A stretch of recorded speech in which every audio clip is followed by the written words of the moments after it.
My name is Margaret, but people call me Maggie, and I'm 58 years old.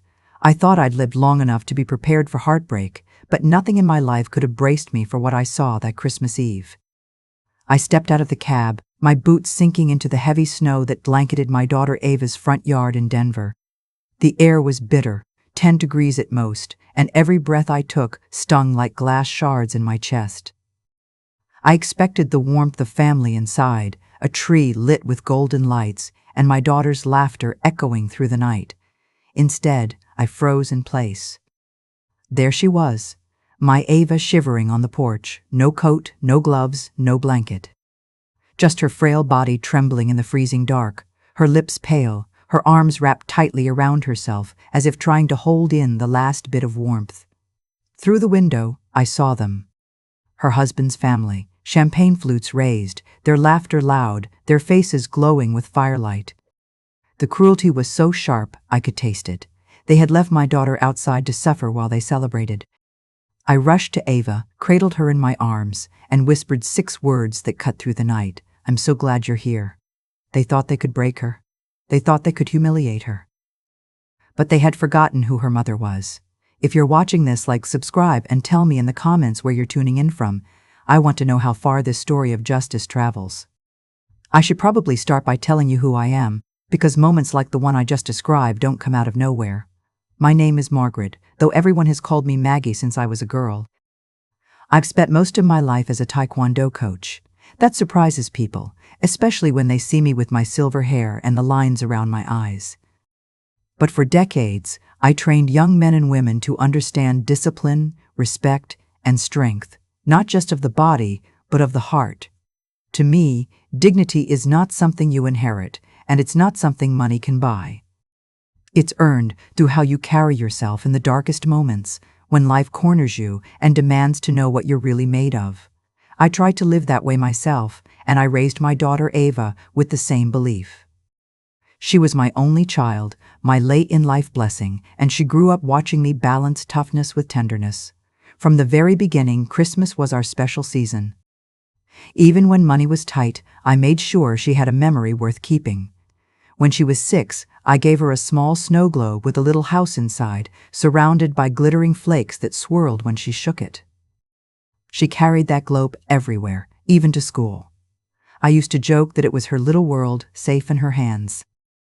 That globe still sat on her bedroom shelf last I saw. It became our private symbol, a reminder that home was always with us. We had other traditions too.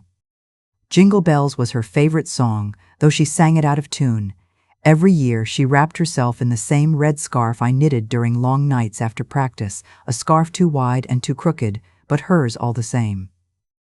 We'd make cocoa, burn the cookies, and laugh until our stomachs hurt. That was our bond, imperfect, warm, unbreakable. And then she met Nathan. I'll never forget the day she introduced him. He was polished, confident, with that easy smile that made strangers trust him instantly. At first, I was relieved. Ava had always been shy, cautious about love.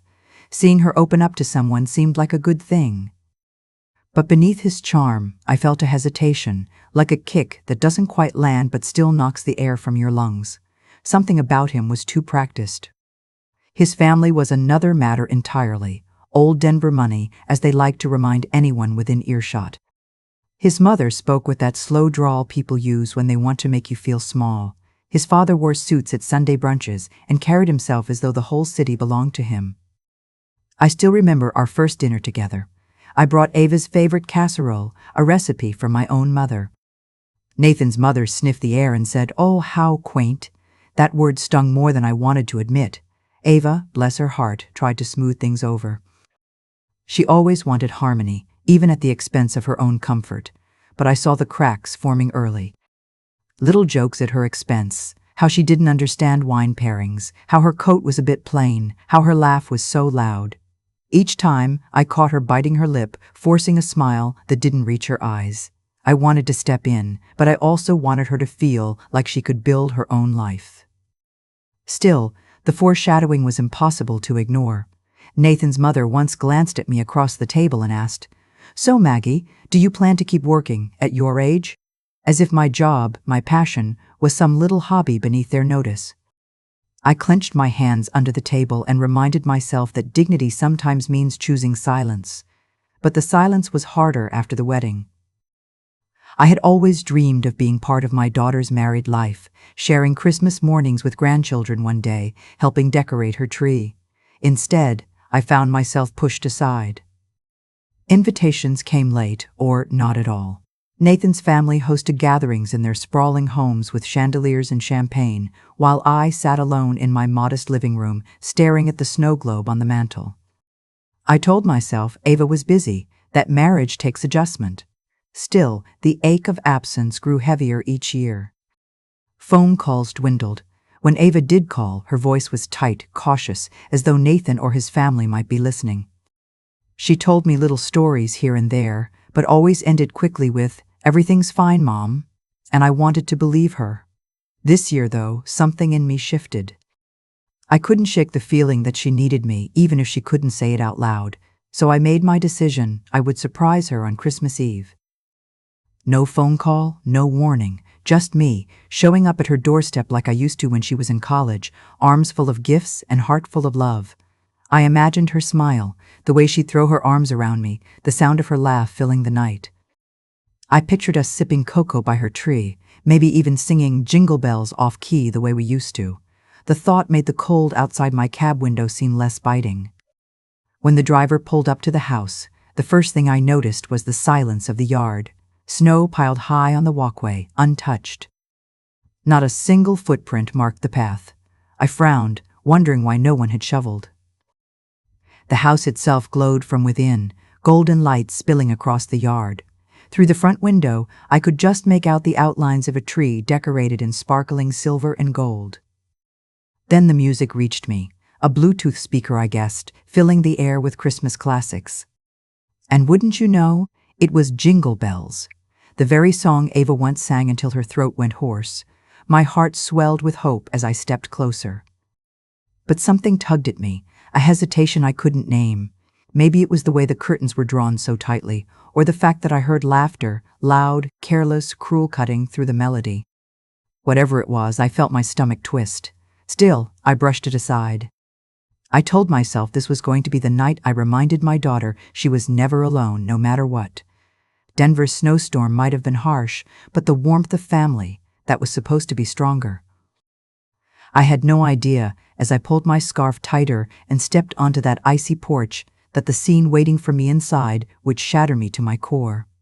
I remember tightening my coat as I climbed the front steps, rehearsing in my head how Ava might react when she saw me. Maybe surprise first, then that radiant smile she had carried since childhood. But when I reached the porch, the sight that met me tore every imagined moment to shreds. Ava was there, my daughter, my heart, but she wasn't opening the door to greet me, and she wasn't wrapped in warmth or joy. She was standing outside in the bitter air, her arms crossed tight over her chest, her thin sweater dusted with snow. Her lips were blue, her teeth chattering uncontrollably. "Ava," I gasped, rushing forward. My boots slid slightly on the ice as I caught her shoulders, pulling her into me. Her skin felt like ice beneath my gloves. I stripped my scarf from my neck and wrapped it around her, horrified at how light she felt in my arms. "What on earth are you doing out here? Where's your coat?"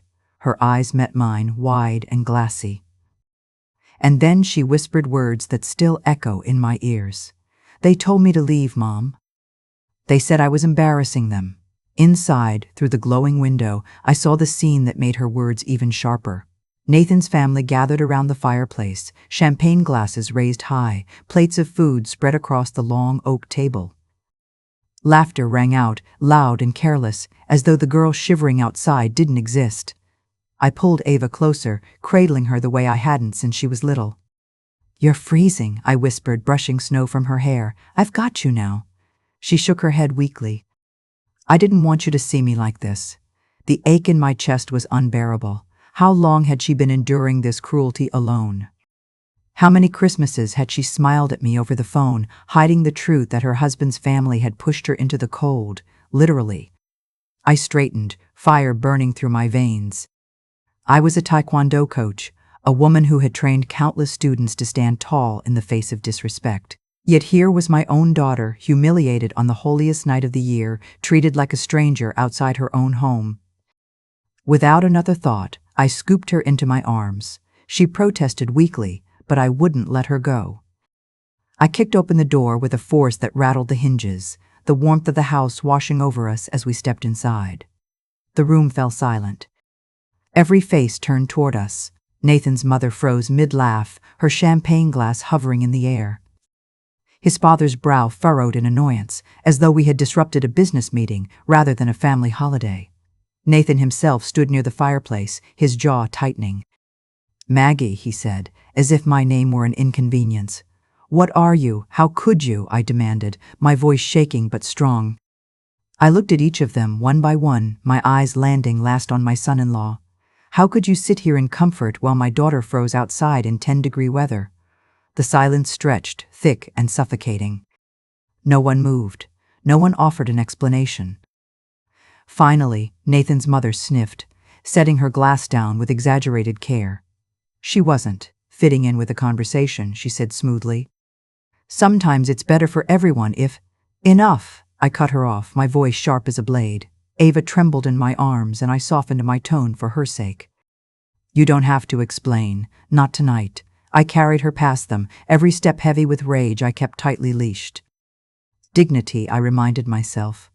Ava needed strength, not an outburst. But inside, a vow began to take shape, clear, unshakable. They thought they could break her spirit. They thought they could humiliate her until she disappeared into silence. But they had underestimated the woman who raised her. I would not let this go. Not tonight, not ever. I carried Ava through the doorway, her body shaking against mine. Every eye in that room was on us, though not one pair held an ounce of shame. Their silence was the kind that spoke volumes, the kind that said they didn't believe they'd done anything wrong. I set Ava gently on the couch, pulling a throw blanket from the armrest and wrapping it around her. She clutched it tight, eyes downcast. My gaze swept the room, taking in details I had overlooked from the window. The coat rack by the door stood empty, as though no one had thought to hang a spare jacket for her. Plates gleamed on the long table, each place setting pristine. But one chair sat pushed back, untouched, the spot where Ava should have been. My stomach clenched. They hadn't forgotten her. They had excluded her deliberately. The memory of past gatherings flickered in my mind. Nathan's father once told me during Thanksgiving dinner that Ava didn't quite understand fine conversation. I had bristled, but Ava squeezed my hand under the table, silently asking me not to fight. Another time, at a birthday, his sister rolled her eyes when Ava mentioned the snow globe from her childhood, mocking it as childish. These weren't isolated slights. They were pieces of a pattern I had ignored. My eyes fell to the mantel. Among the glittering decorations sat a small wooden box I recognized instantly. It held a letter from Ava's father, my late husband, written to her before he passed. A treasured keepsake, sealed in Ava's care since she was a teenager. I had given it to her one Christmas, telling her that words could be as strong as steel when carried in the heart. Now, displayed on the mantel like a novelty, it looked out of place. I recalled Nathan's mother once sneering. "Such sentimental trinkets, she clings to the past too much." They had laughed, not realizing the sacred weight it carried. Or maybe they had realized and mocked it anyway. As I stood there, my anger sharpened into clarity. This wasn't about a single, cruel night. This was systematic, a slow erasure of Ava's dignity piece by piece until she believed she was nothing. Conversation in the room resumed, soft at first, then louder. They avoided my eyes, but their disdain trickled through every word. Nathan's father raised his glass, murmuring something about standards and family pride. Nathan's sister whispered to her mother, who chuckled, "She's always been different." The way they said different made it sound like a flaw that needed correcting. I stayed silent, seated beside Ava, my hand resting on her knee. Every word they spoke, every sideways glance, was another confirmation. They didn't see her as part of their family. They saw her as an intruder. Nathan moved through the room with calculated ease, pouring champagne, clinking glasses, avoiding me. His smile never faltered, but I knew that smile from the first day I met him. It wasn't warmth, it was strategy. I looked at Ava, her face half hidden by the blanket. She had withdrawn into herself as if trying to disappear. That broke me more than the cold outside. She used to light up every room she walked into, her laughter like bells. "Now," she barely whispered, afraid her voice would tip the balance against her. My mind drifted back to arguments I'd had with Nathan's family over the years. They'd told me she should improve her posture, learn finer manners, speak less and smile more. Once, Nathan's father told me directly that Ava lacked polish. I had walked away before I threw my glass at the wall. Ava begged me not to make waves, insisting she could handle it. But seeing her on that porch, freezing while they toasted their wealth, I knew the truth. She hadn't been handling it. She had been suffering quietly to protect me. I wanted to scream. I wanted to drag every one of them into the snow and let them feel what Ava had felt. But instead, I sat still, watching, storing every detail in my memory like a case I was building. Because revenge, I knew, required patience. I noted the untouched chair, the empty coat rack, the sacred letter displayed like a prop.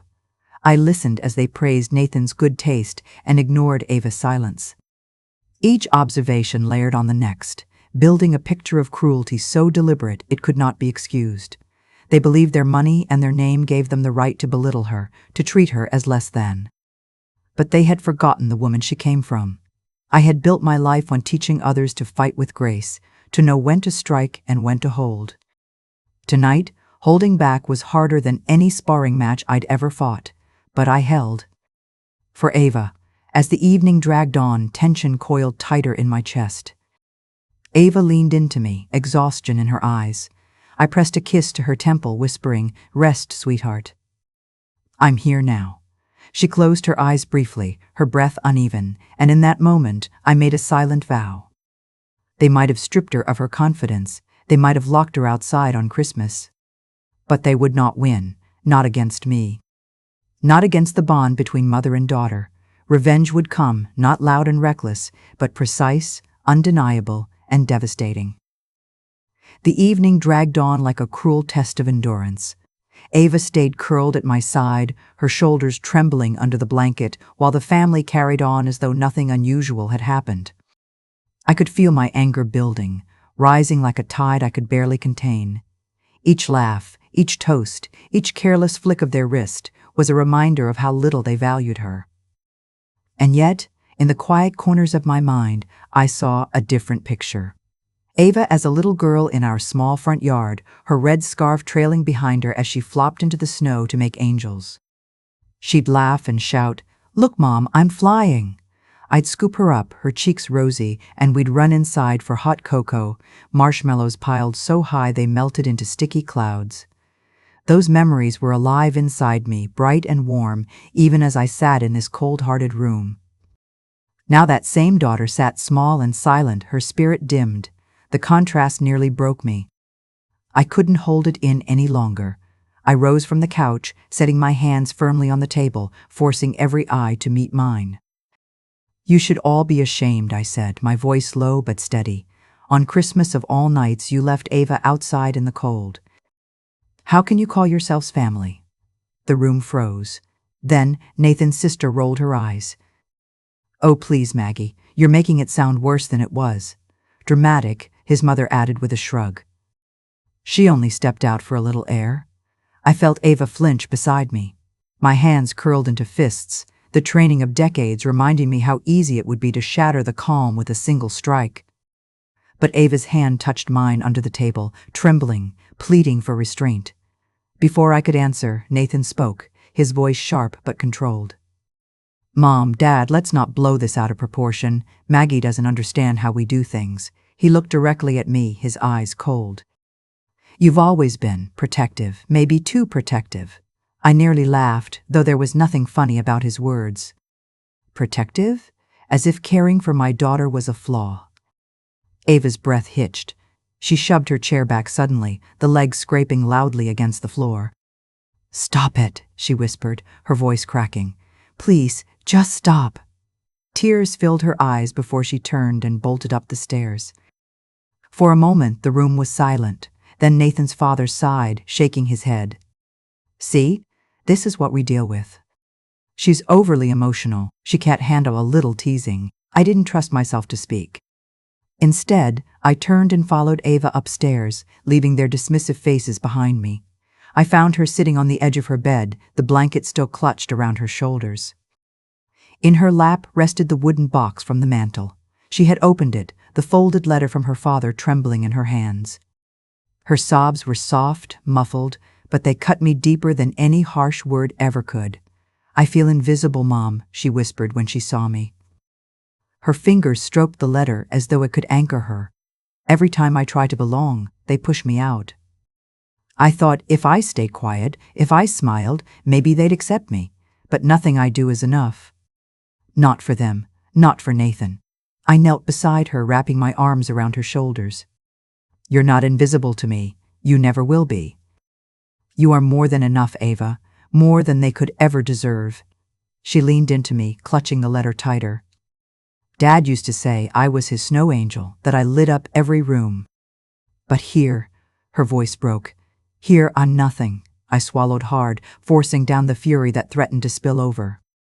"You are not nothing," I said firmly. "You're my daughter.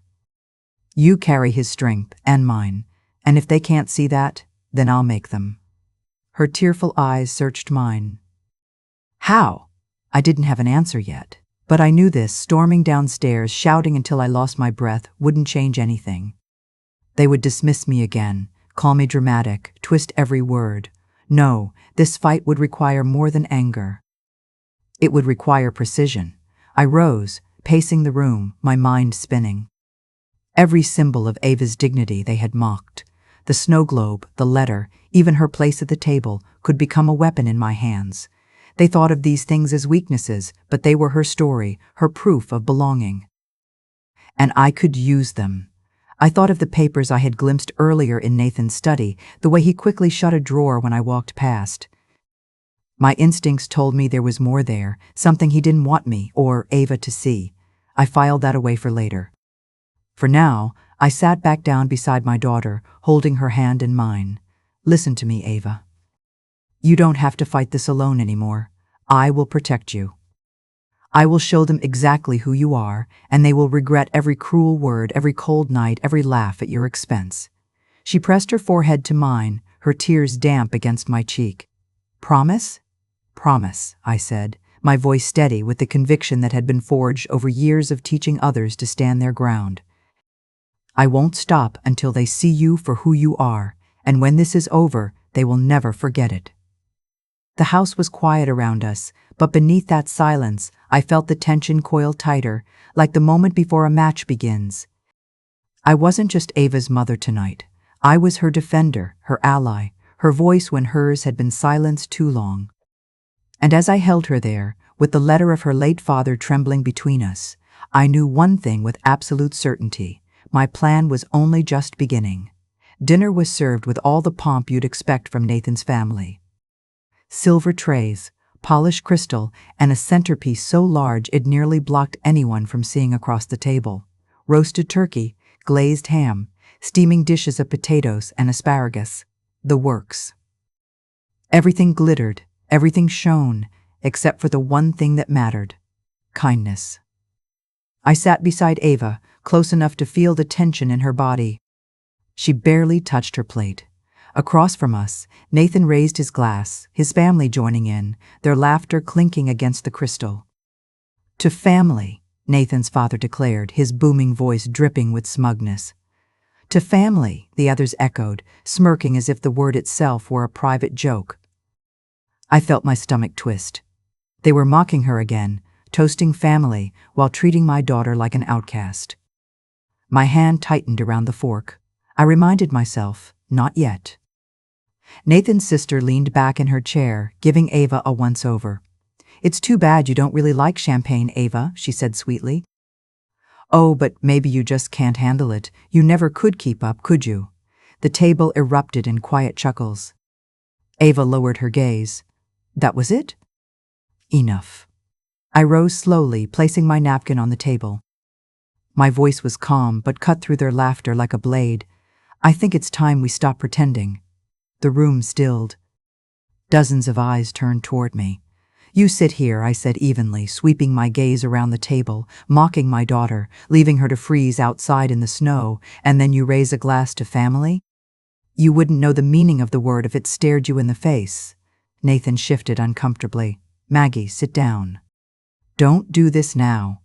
"Oh, I will do this now," I said firmly, "because I've stayed quiet long enough. I've watched you humiliate Ava, belittle her, dismiss her worth, and tonight I learned something even worse." I pulled the folded papers from my coat pocket, the ones I'd taken earlier from the study drawer while Nathan thought I was gone. I laid them on the table with a sharp slap of paper against wood. Every head craned to look. "These," I said, "are the documents Nathan prepared to sell Ava's childhood home, the house her father and I built. The house filled with her memories, her roots, her inheritance, and he was going to do it without her knowledge." Gasps circled the table.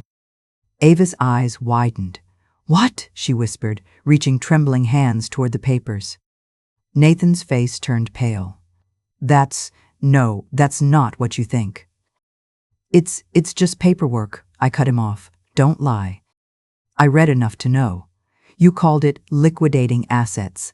Assets that don't even belong to you. That home is Ava's. You thought you could erase her history, erase me, erase him, her father, just like you've tried to erase her voice." Nathan slammed his palm on the table, rattling the silverware. "Stop it. You don't understand how things work.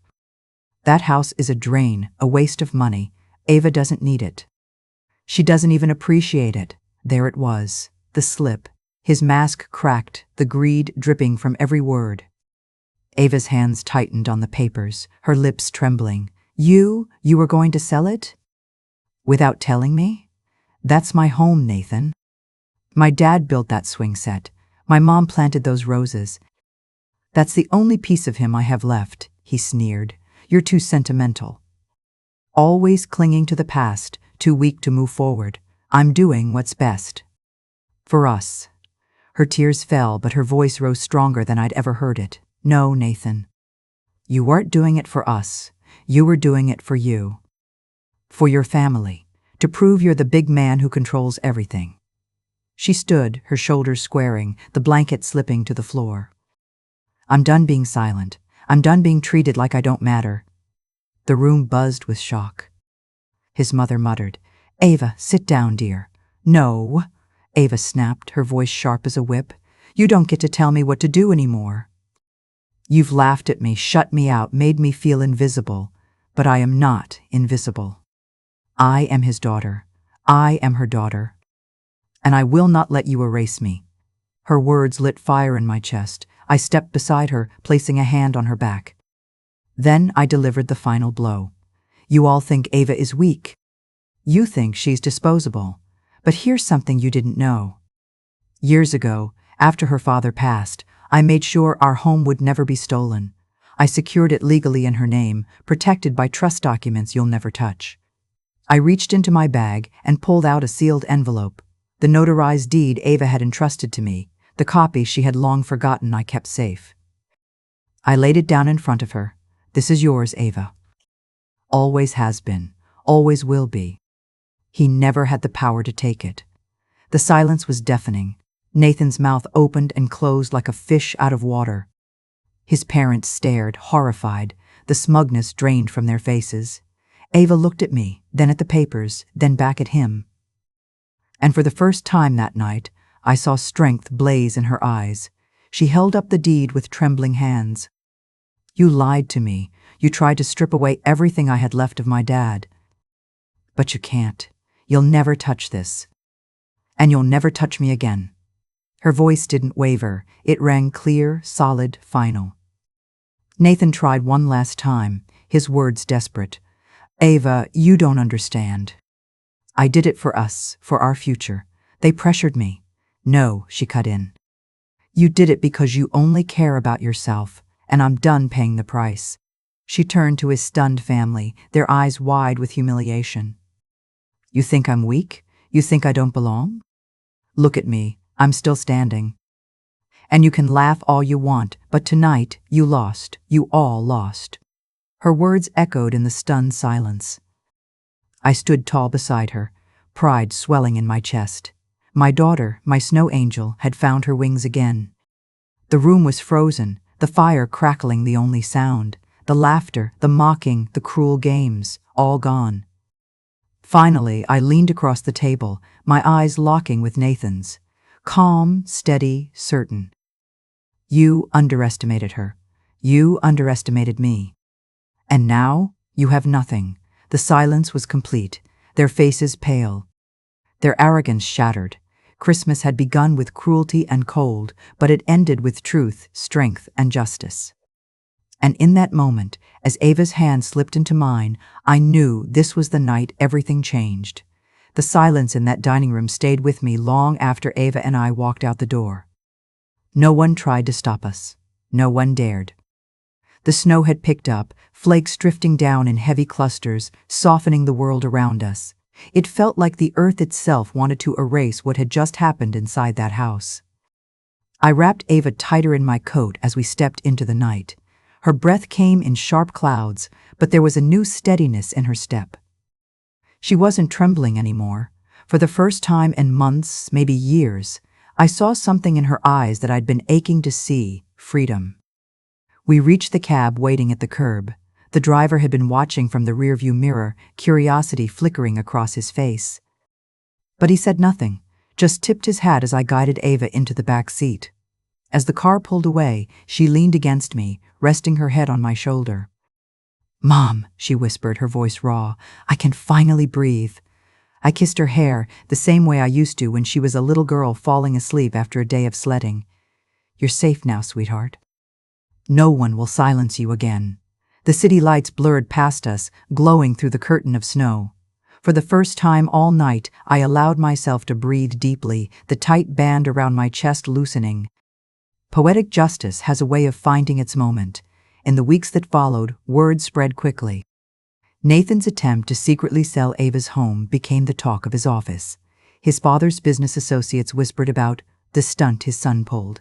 Invitations dwindled, reputations crumbled, and the perfect image they'd fought so hard to polish began to crack.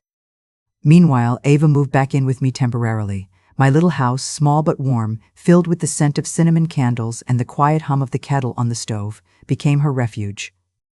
We shared meals at my old oak table, just the two of us, and I watched her shoulders lower a little more each day. One snowy evening, I found her in the living room, standing by the mantel. In her hands, she held the folded letter her father had written all those years ago, the one she'd clutched like a lifeline that night in Denver. Slowly, with reverence, she placed it back in its frame and set it on the mantel beside his photo. Her voice was steady but soft. "He's with me again. I feel like I finally brought him home." Tears filled my eyes. That letter had always been more than paper and ink. It was her anchor, her reminder of who she was and where she came from. To see her place it back in its rightful spot was like watching her claim herself again. We sat together on the couch afterward, cocoa mugs warming our hands, snow drifting silently outside the window. Ava turned to me and said, "They thought they could take everything. But what they never understood is that love, real love, doesn't disappear. Dad's love, your love." It carried me through. I took her hand, squeezing it tightly, and it always will. In that moment, I realized something too. Revenge had never been the real victory. It wasn't about humiliating them or watching their empire collapse. The victory was Ava finding her voice again. The victory was her standing tall, refusing to be erased. The snow kept falling that night, blanketing the streets in silence, wiping away footprints, cleansing everything in sight. It felt like a new start, not just for Ava, but for both of us. Christmas had begun with betrayal and cruelty, but it ended with warmth, courage, and the promise of healing. And as I looked at my daughter beside me, wrapped in the glow of the fireplace, I knew one thing for certain: she was finally home.